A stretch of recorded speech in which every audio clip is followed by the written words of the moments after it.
ये कॉकरोच जनता पार्टी है क्या, जो आजकल बहुत ज्यादा ट्रेंडिंग और वायरल हो रही है? क्या रीजन है जो ये पार्टी बस कुछ ही दिनों में इतने ज्यादा फेमस हो गई? तो चलिए दोस्तों, ये वीडियो में उसको डिटेल्स में समझते हैं। नमस्कार। आज के इस विशेष विश्लेषण में हम डिजिटल दुनिया के एक ऐसे तूफान की बात करने वाले हैं जिसने सबको चौंका कर रख दिया। सोचिए, महज एक विवादित बयान और रातों रात खड़ा हो गया एक विशाल राजनीतिक आंदोलन। तो चलिए बिना किसी देरी के डिकोड करते हैं कॉकरोच जनता पार्टी के इस पूरे वायरल फिनोमिनन को।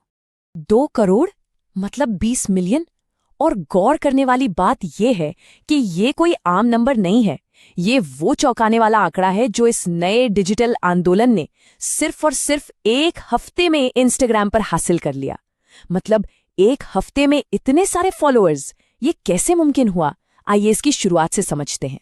भाग 1, सुप्रीम कोर्ट उत्प्रेरक। यहीं से इस पूरी कहानी की एक अनपेक्षित शुरुआत होती है। तो हुआ कुछ यूं कि 15 मई को सुप्रीम कोर्ट में फर्जी डिग्रियों से जुड़ी एक सुनवाई चल रही थी और इसी दौरान मुख्य न्यायाधीश सूर्यकांत जी की तरफ से एक टिप्पणी आती है।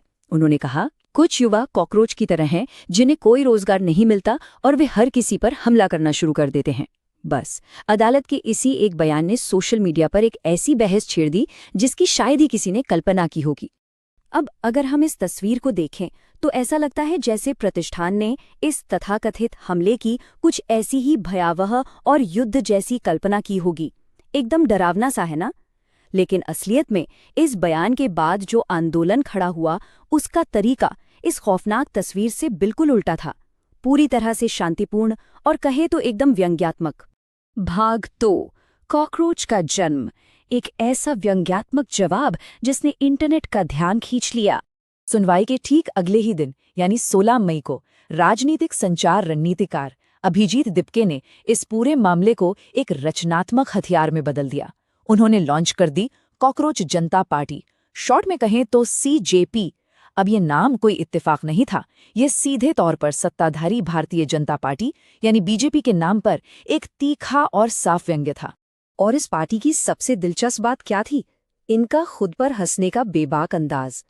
इन्होंने अपनी पार्टी में शामिल होने की जो योग्यताएं रखीं वो थीं बेरोजगार होना, आलसी होना, हमेशा ऑनलाइन चिपके रहना और हाँ, एकदम प्रोफेशनल तरीके से शिकायतें करना। इनकी तो आधिकारिक टैगलाइन ही बन गई, आलसी और बेरोजगारों की आवाज। लेकिन इस पूरी कहानी में जो सबसे हैरान करने वाली चीज है वो है इसकी स्पीड, और इसका राज छिपा था आधुनिक तकनीक में। दरअसल अभिजीत ने पार्टी की वेबसाइट और उसका पूरा घोषणा पत्र रातों रात तैयार करने के लिए ChatGPT और क्लॉड जैसे AI टूल्स का इस्तेमाल किया। ये दिखाता है कि आज के डिजिटल युग में AI की मदद से किसी भी विचार को कितनी तेजी से जमीन पर उतारा जा सकता है।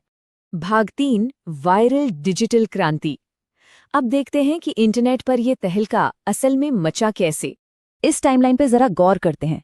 गति देखिए, 15 मई को कोर्ट की टिप्पणी आती है, 16 मई को CJP लॉन्च हो जाती है और महज 78 घंटों के अंदर इंस्टाग्राम पर सीधे 30 लाख फॉलोअर्स। और 5 दिन से भी कम समय में ये आंकड़ा 1 करोड़ को पार कर गया। मतलब एक व्यंग्यात्मक पार्टी ने देश की सत्ताधारी पार्टी की आधिकारिक डिजिटल उपस्थिति को भी कुछ ही दिनों में पीछे छोड़ दिया।